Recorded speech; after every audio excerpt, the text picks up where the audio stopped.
I'm going to talk today a little bit about, I suppose, exercise is where I'm coming from, and this is a little bit, just a little bit about me, exactly what they said there. The majority, I work in 3 locations. I would work in the health centre, I'd work in people's homes, I have the privilege of going into people's homes, and I would run some groups as well. The majority of older people I would see would have a loss of mobility, poor function or pain, and most of the referrals would be GPs, hospitals, or the primary care team colleagues, but we do accept self-referrals as well. A lot of repeat business actually that tend to bring us back up.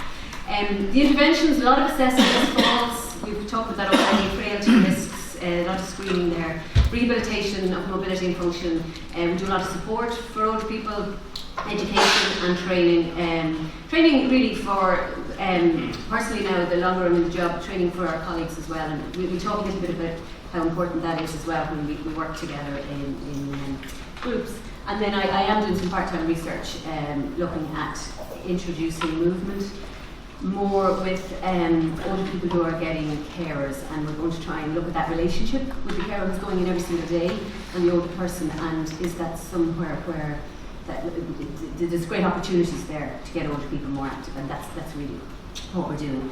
Just a brief thing here, you can see the kind of spectrum of care, acute care being hospital care, people are quite acutely unwell, moving from there maybe into primary care. That goes both ways. They can be living at home in primary care and feeling medically unwell, and they have to go into acute care. And then from there, primary care, we'll be moving into community care and social care. And just, along that spectrum, older people are constantly moving up and down, and depending on their needs. We would do a lot of the screening and trying to put people into the right groups in the right time, or the right programs for them. But we'll talk a little bit more about that as we go on. And with the national strategy to prevent falls and that multidisciplinary working, multi-agency, it's fantastic to be here, and so many agencies are here, and a multi-level approach is very much needed. Just today, I'm going to just discuss a little bit of evidence around strength and balance training and the importance of that to keep older people independent and reduce their risks of falling and any injuries that they may have. I'm going to highlight the importance of working partnerships to improve the quality and the effectiveness of exercise pathways for older people. So we look at the evidence, then we say, okay, how do we actually put this into practice, and that everybody is consistently saying the same message. And then we're going to look a little bit at what's happening in Ireland at the minute and in the UK, and maybe discuss ways to try and build on that. Because ideally, right care, right exercises, right professionals, right time. We could manage that. Not asking much, but we all know this. All the recommendations, and these are the minimum guidelines really. So strength is there, aerobic exercise, reducing sedentary time, and improving balance. Now this one, the guidelines were updated this year in the UK, so this is from there. I know the Irish guidelines are very similar. The extra thing there just about sedentary time, and looking at vigorous activity as well for older people, where they actually get that heart rate up to a certain point. Why is muscle strength and balance so important? So we know that low muscle strength is linked to a decline in ability to carry out activities of daily living, and these are basic things, but if you start to get your strength declines to a certain point, things become much harder: bathing, dressing, reaching down to get your shoes and socks on, getting in and out of the bath, and even going out. The fear of not having enough muscle strength for that. Also, muscle weakness and poor balance. We also know we can do things about this. These are reversible. We can strengthen. We can improve balance. So they are modifiable, and that's why we should really, really be looking at developing these programs. And these are stats from the UK, and maybe they're similar in Ireland, but for those aged 65 and older, only 13% of men and 10% of women met the recommended physical activity guidelines, which include strength, balance and coordination. So huge amount of work to be done, if we do want to keep people well. So this is an interesting slide here. Professor John Skelton in the UK, and it's interesting. Falls is a big part of my work, and I suppose after the fall I would be called in and trying to help them, trying to restore that. But this is another way of looking at it. So strong older people, we all fall. We fall from that previous talk about the toddlers falling and 17 times an hour and don't get injured. So, but it's how we react to the fall and what we do about it. And the danger is the weaker you become, you can't get up again. So, and then you've got the consequences of that, the long lie, the injuries, all of that. So falling isn't the problem, deconditioning is. So we've got to keep everybody strong and stable. Loads of policies out there, some really good stuff coming out recently. You might be familiar with a lot of these ones. Raising the bar and strength and balance, that's a really nice one from Centre of Ageing Better in the UK, came out this year, and I suppose it was the sort of inspiration for this talk here. But there's loads of other good stuff. The Royal Osteoporosis Society of the UK have strong, steady and straight policy coming out. And in Ireland we would be in agreement with that too. And I think that's lovely, 3 lovely words there. Like, I talk to a lot of older people and what is it they want? And just they want to be strong, they want to be steady, they want to be straight. It's so simple, and yet it's such a powerful message for keeping yourself active. There's another excellent study that came out in Wales about working in partnership there, the National Prudent Healthcare. This one here is very good. We all know this one, Get Ireland Active, and it's just area 6 in particular. It struck me, sports and physical activity in the community. That's where I'm coming from, and how the agencies work together and how the partnerships work together. So it's in the policy. We should be doing it, and I suppose that's really, we can have a discussion about how we do that. So, so what?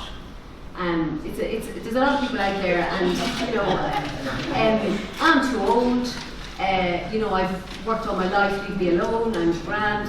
So there is a bit of indifference out there, and we've got to get those messages out there that you can do a lot.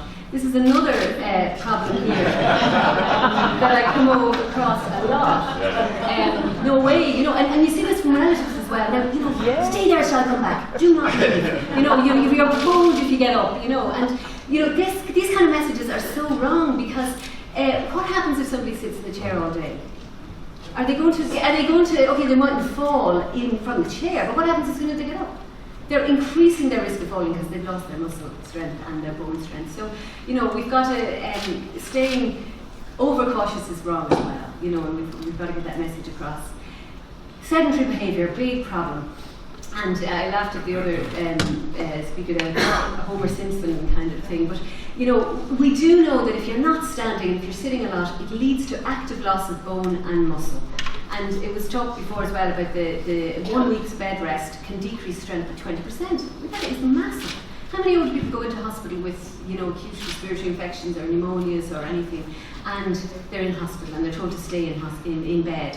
So, we've really got to try and work that. A week's bed rest also, as well as strength, the spinal, that's bone mineral density, can decrease as well. So we've got to be aware of that.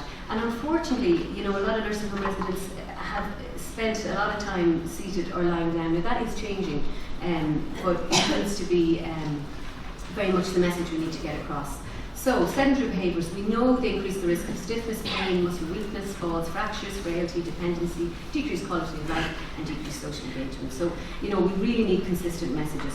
This diagram here just literally talks from sedentary, you're trying to just move people wherever they are. So whenever I move people, where are they? Are they very sedentary? Are they moving a little bit, but very cautiously, moving more often, moving regularly, frequently to meeting the physical activity guidelines? And we know the more they do, the more benefits.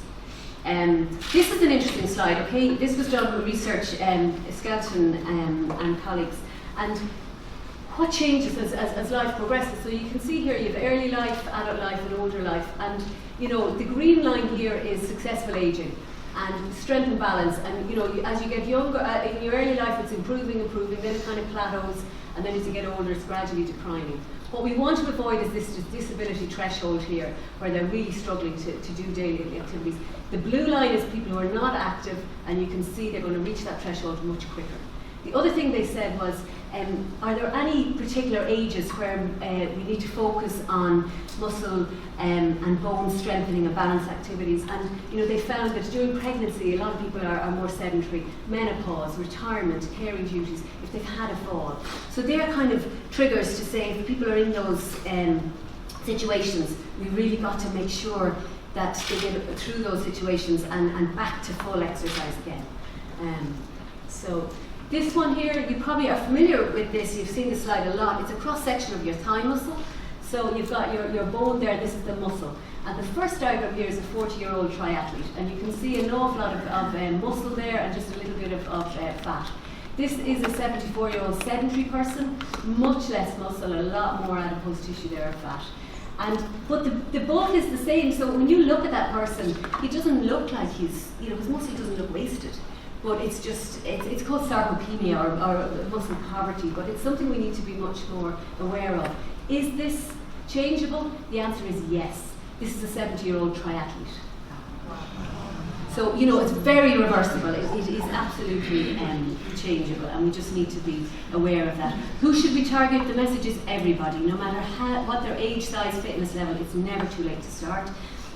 Exercise follows this dose-response curve, so actually the frailer somebody is or the weaker they are, the more they're going to actually benefit and the gain. So we've got to get that message across. They did a study in a nursing home, and there were people aged 90 or over. They put them on a 12-week strength program, and they were able to double their strength. So it's very much something we should all do. This is interesting, sitting to standing as a marker of frailty, and we test this a lot.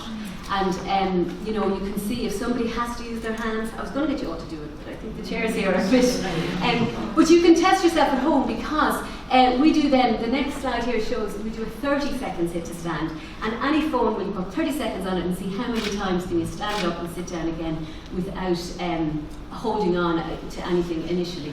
And the results are there the norms are here.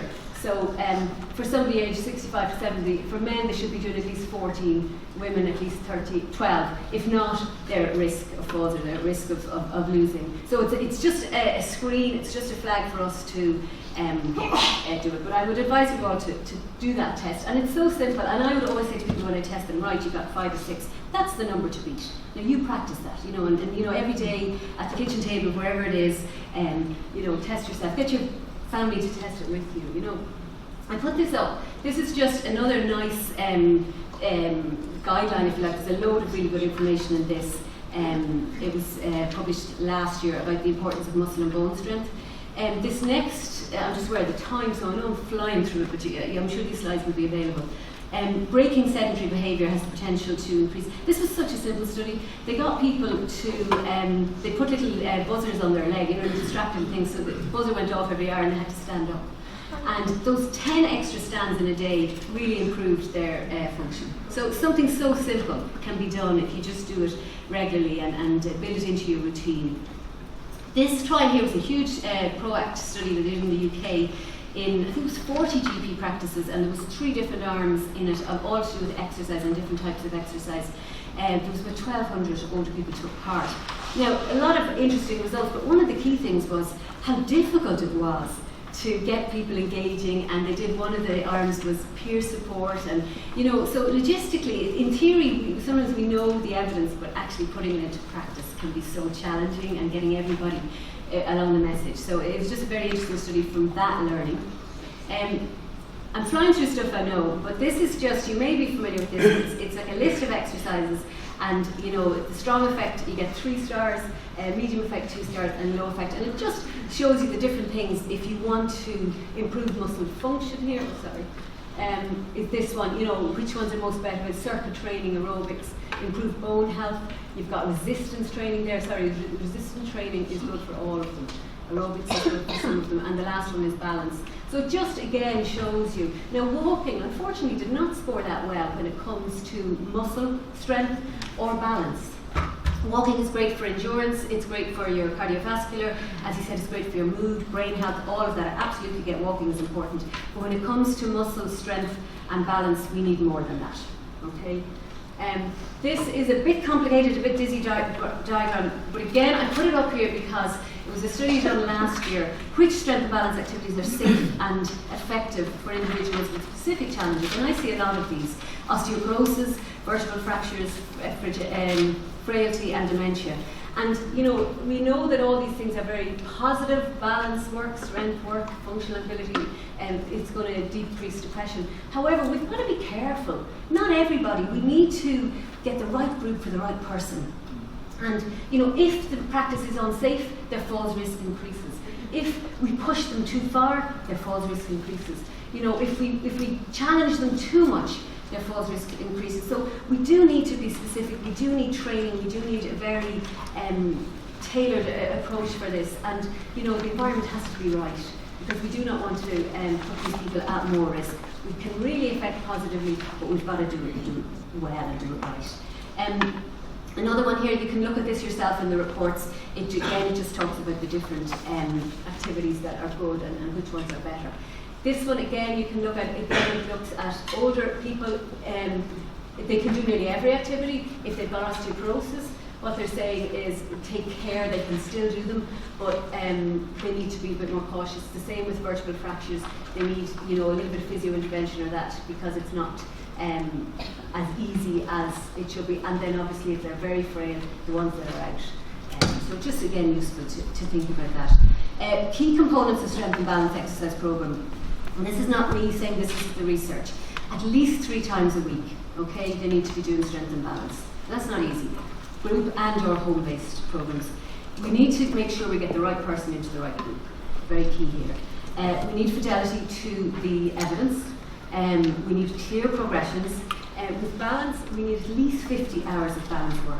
That's 2 hours a week over 6 months. So a 5-week program, a 6-week program, an 8-week program is not going to get the effects we need. Okay, 6 months.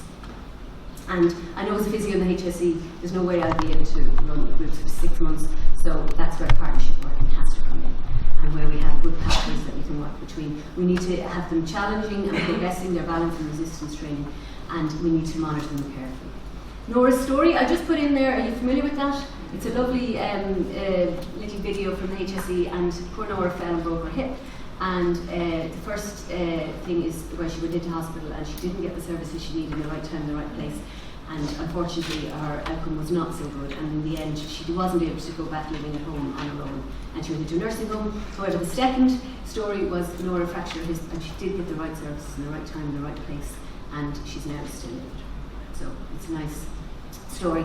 There is good work going on out there. I'm absolutely aware of that. We're familiar, it's great. Go for Life are here, they do great work. Save Blue are here, they do great work. This is down in Cork, it's a partnership between the sports partnerships and the physios. Move for Life is a huge big research that's been done in Limerick with peer support, getting people more active. This is actually our own programme here in Poppintree, Balance Matters, where we have physios and fitness instructors working together in pathways, trying to set them up, and we have 3 different programmes for different people at different levels. But one size does not fit all, and we've got to get a lot more out there. This is an interesting one, functional fitness testing. We tried this a few times, and we did this in partnership with Dublin City Sports Partnership and Age and Opportunity, and I think Age Action came and did some education. But again, it's just a little bit of a screening and, sitting down, having a quick chat with people. You did really well here, you didn't do so well here, this is where you need to focus. And that's getting the general public. And, maybe we need to be doing more of that kind of stuff. And getting people when they're still very well. Unfortunately, on most of my clients are people who've already fallen or they've already got a problem. That's secondary prevention. Primary prevention is where we can all do a lot as well. This is from Wales, so we're at the time. It's just 3 strategies depending on if they're very well, if they're mildly starting to have problems, or if they're having difficult problems. There are 2 programs in particular where we could train across, physios could work with fitness instructors. And Otago is one of them, and postural stability instructors is another one. I'm an Otago Cascade trainer. I'm going to give you the example of what we're doing in Ireland at the minute with that. This is just what we might need to do collectively. Raise awareness, encourage uptake, exercise referral pathways that work, stick to the evidence and monitor for outcomes and improvements. This, John Skelton has done a really good webinar on the effectiveness of this. 6 months, I know a lot of my managers look at me, come off it, that's going to cost too much money. I'm not going to let you run a program for 6 months. However, the cost of somebody breaking a hip is 20,000 to 30,000. It's money well spent. And Dawn Skelton points that out. It's really good. She's got the evidence behind it. And trains. She's a company that trains a lot of postural stability instructors and Otago instructors. And the fidelity to the research is really good, and everyone says the same message. And I think we do need training actually. I have to fly to this, but the recommendations for commissioners, we need to understand that they are cost effective and they will have good outcomes. We need funding for education and awareness raising and all of that. Same with the exercise providers, we need to target, we need to share knowledge, we need to standardise delivery to support the research. This is an example of how we were training both physios and exercise professionals to run an Otago program. Now, just on Otago, it is targeting frailer older people. It's a 6-month program where they do progressive strength and balance training. It was actually originally researched in Australia, or New Zealand, that's why it's called Otago, but it's been taken all over the world now. We have trained fitness instructors and physios to run that, and what's nice is, because as a physio I wouldn't be able to stay with the older people for 6 months, I get them started, I start them for maybe 6 to 8 weeks, hand them over, and maybe I'm available if needed be, but it just gives them the confidence. This is one of the groups that we're running at the minute. They have to do both home-based and they come once a week into the group. So that's one of our participants practicing at home. She has weights on her legs to try and strengthen. Here they are in the class. They're doing a lot of progressive stuff. This walking here, balance, walking in narrow spaces. It's very practical, stepping sideways, avoiding objects. You know, that walking on uneven surfaces. When you lose that ability, it's really scary. So, you know, the only way to get your balance good is to practice. And you have to do it in safe environments. We teach them how to hold and how to, you know, gradually lessen that amount of the hold and that. So it is good. It doesn't happen easily. This is an example of a memorandum of understanding. We've 3 partnerships involved: Agent Opportunity, the sports partnerships, and the HSE. But we had to develop the standardised referral pathway. Training and monitoring was key. Collaborative implementation, governance, health and safety, even data protection comes into it. And you know, the older people have to give us permission to share data, you know, and all of this. But it is we can do it if we just put these things in place, and then exit strategies. You know, even though they've done 6 months, what's next? And that's key. I mean, you know, do they just stop after 6 months? You've got to keep it going. You know, exercise, unfortunately, you can't bank it. You can't say, oh, I'm really fit now, you know, it's about building it and brand. You can't bank it, it's ongoing, you know. People say to me, what are the exercises I should be doing? And I always say to them, what are the ones you find hard? They're the ones, you know. So I'm sorry, gentle exercise doesn't cut it with me. I think starting off, yes, if somebody's very fearful, if they've been medically unwell, they start with gentle exercise, but we build their confidence and we have to progressively challenge them. There has to be a training effect. I mean, this is a dream here. All my muscles are sore today. Success. You know, we need a training effect here. You know, there is no point in just saying, I think it's lovely and it's nice and gentle. It's not going to work. It's not going to cut the mustard. So some of the feedback was they're a lot more serious. This is great now. We've a 90-year-old and he got on the bus.